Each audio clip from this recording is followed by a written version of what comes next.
आपने बताया कि जो किडनी पेशेंट हैं जिनका डायलिसिस होता है, हाँ, वो किस तरह से डायलिसिस से बच जाते हैं और किडनी जो है प्रॉपर वापस हील हो जाती है, क्योंकि मोस्टली हमने देखा है कि जिसकी किडनी खराब हो गई वो ट्रांसप्लांट ही कराता है या मर जाता है। ये एक इम्पॉर्टेंट बात है जो मैं आपको बताना चाहता हूं ताकि आप इसको उन लोगों तक पहुंचाएं जिनको इसकी ज़रूरत है। ऐसे बहुत सारे लोग हैं लाखों में जो हर दूसरे दिन या तीसरे दिन डायलिसिस कराते हैं। पहले तो समझना पड़ेगा डायलिसिस क्या है। बहुत ही सिंपल है, आधे मिनट में समझ जाएंगे।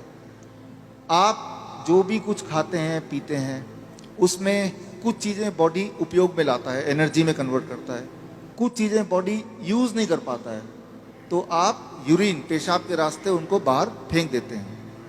तो वो पेशाब कैसे बनता है, वो किडनी का काम होता है। उसके अंदर वो सारी चीज़ें हैं पेशाब में जो बॉडी को नहीं चाहिए, तो बॉडी ने उसको बाहर भेज दिया। क्रेटनाइन है, यूरिया है, यूरिक एसिड है, ऐसे बहुत सारी चीज़ें, छोटे मोटे प्रोटीन हैं अलग अलग तरह के जो बॉडी को नहीं चाहिए, तो बॉडी ने पेशाब किया।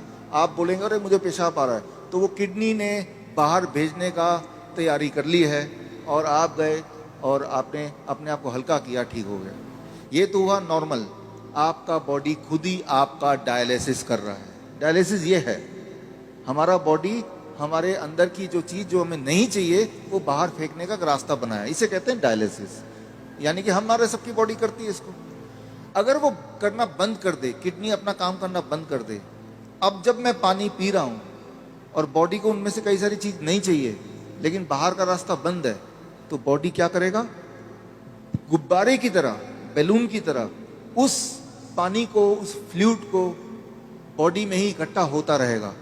ऐसे लोगों के पैर आप देखेंगे हाथी की तरह हो जाते हैं, सूज जाते पैर, हाथ सूज जाते हैं, पैर हाथ सूज जाते हैं, गले मुंह सूज जाता है। तो क्या है, उनका जो यूरिन आउटपुट है, पेशाब या तो कम हो गया है या खत्म हो गया है। अगर आपसे बोलें कि एक दिन बिना पेशाब किए रहना है, इम्पॉसिबल, कितना दर्दनाक हो सकता है। और ऐसे लोग फिर मशीन की मदद लेते हैं।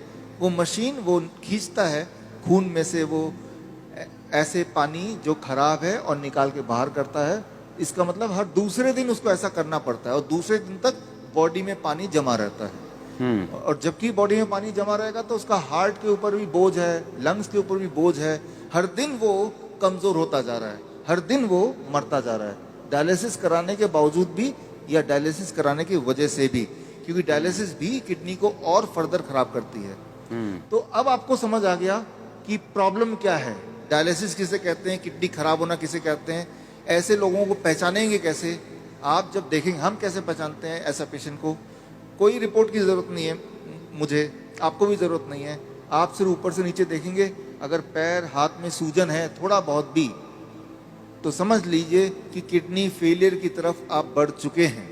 लेकिन घबराने की बात नहीं है। पहली बात, जब सूजन होती है बॉडी में, पानी जम जाता है तो सांसें भी नहीं ले पाता है, मुश्किल से लेता है, तो ये भी गड़बड़ है। वो चलता है थक जाता है, ये भी गड़बड़ है। तो ये तो हो गया। अब करना क्या है, सोल्यूशन क्या है, आपके बॉडी के अंदर से पानी को निकालना है।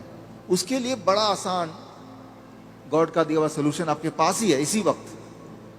तीसरा किडनी, थर्ड किडनी।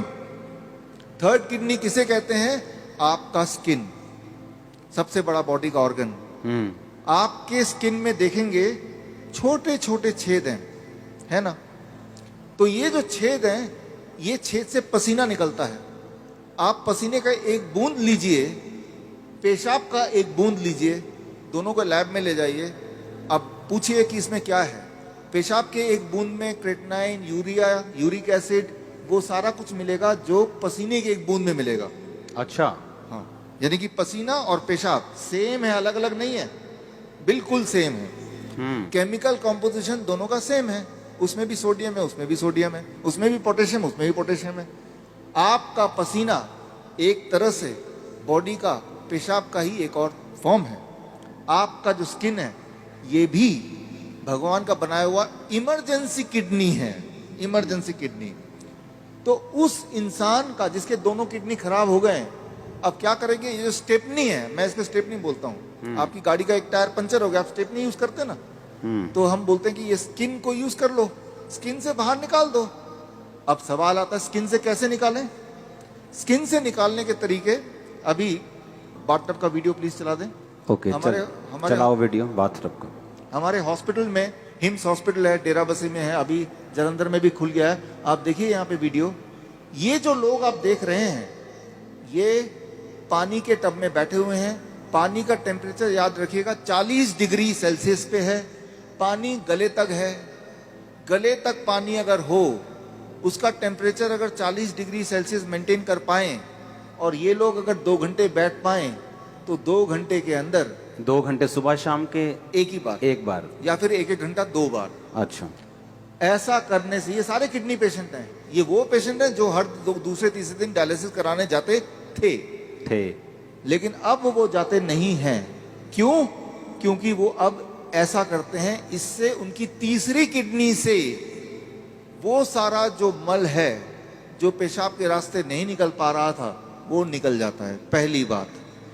दूसरी बात, और ऐसे टब में, कोई भी टब में बैठ जाना है, कोई भी टब में, कोई भी टब हो, और उसमें जो पानी है उसे 40 डिग्री पे ही रखना है। 40 डिग्री पे रखना है। और नापना कैसे? थर्मामीटर से। थर्मोमीटर आप 150-200 रुपए का मिल जाएगा। पानी नापने वाला, जो पानी नापने स्पेशल वाला थर्मामीटर, स्पेशल थर्मोमीटर 150-200 में मिल जाएगा। हाँ, कहीं से उसको चेक करते रहना कि वो 40 डिग्री पे मेंटेन रहे। अगर कम हो गया, गर्म पानी डाल लेना है, गर्म पानी डाल देना, 2 घंटे बैठना है। 2 घंटे बैठना है।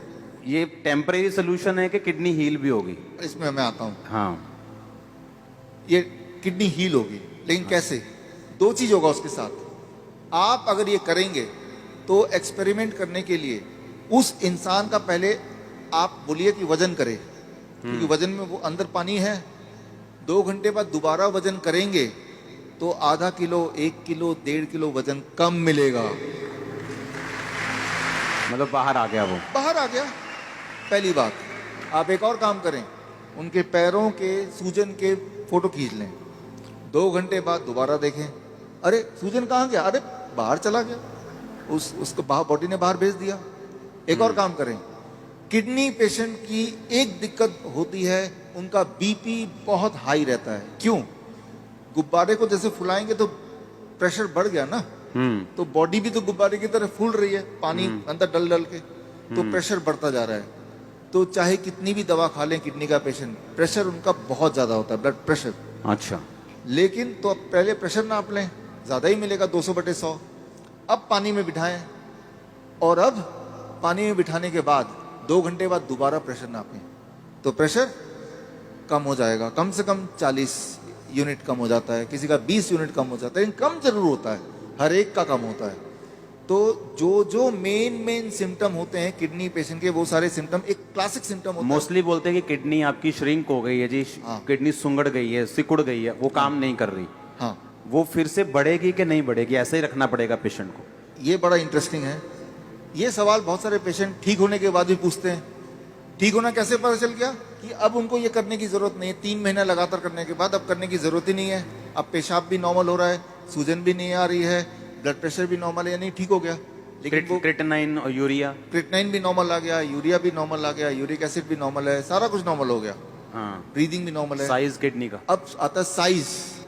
तो साइज के लिए वो बोलता है, तो डीटीपी स्कैन करने बोलते हैं। हालांकि हम रिकमेंड नहीं करते, लेकिन स्कैन कराते हैं। तो पहले वाला साइज उसके पास था, पहले भी स्कैन कराया था, 3 महीने बाद दोबारा स्कैन कराते हैं। तो स्कैन में वो साइज बढ़ी हुई दिखाई देती है, मतलब वो किडनी जो है वो बढ़ चुकी है, फिर से साइज उसका अच्छा हो रहा है, अच्छा हो गया। और ये स्कैनिंग बताती है। हाँ, और वो जो स्कैनिंग बताती है, वो स्कैन पहले और बाद के वो किताब में है। और ये किताब मैं चाहता हूँ कि आपके हाथों से इसका लॉन्च हो जाए। हाँ, ठीक है। हाँ, और ये जो किताब को बनाने में, ऑब्जर्वेशन स्टडी में जिन्होंने मुख्य भूमिका निभाई है, हमारे डॉक्टर संजीव सूद जी हैं। आप भी एक बार आ जाएं। डॉक्टर गगन है, ये भी आ जाएं। दयानंद आयुर्वेदिक कॉलेज में इन्होंने हमारे साथ मिलके हमें मदद करते हुए इस चीज़ को दुनिया तक पहुंचाने के लिए काम किया। प्लीज़ आ जाएं। डॉक्टर अनु, प्लीज़ कम। किताबें और भी हैं, 2 ले आते हैं। इसका नाम है प्रत्यारोपण, यानी किडनी ट्रांसप्लांट का अंत। किडनी, आपकी खुद की किडनी ही काम करेगी, किसी और की किडनी की कोई आवश्यकता नहीं है। भगवान का दिया हुआ किडनी, उसी को स्टार्ट करना है, उसी को काम करना है। तारीफ करो सब। Thank you, thank you, thank you. अच्छा, हमने कितने ऐसे लोग आपके लोग मोहल्ले में ऐसे आपने देखे होंगे जो किडनी ट्रांसप्लांट नहीं करा सकते, डायलिसिस नहीं करा सकते, मर जाते हैं।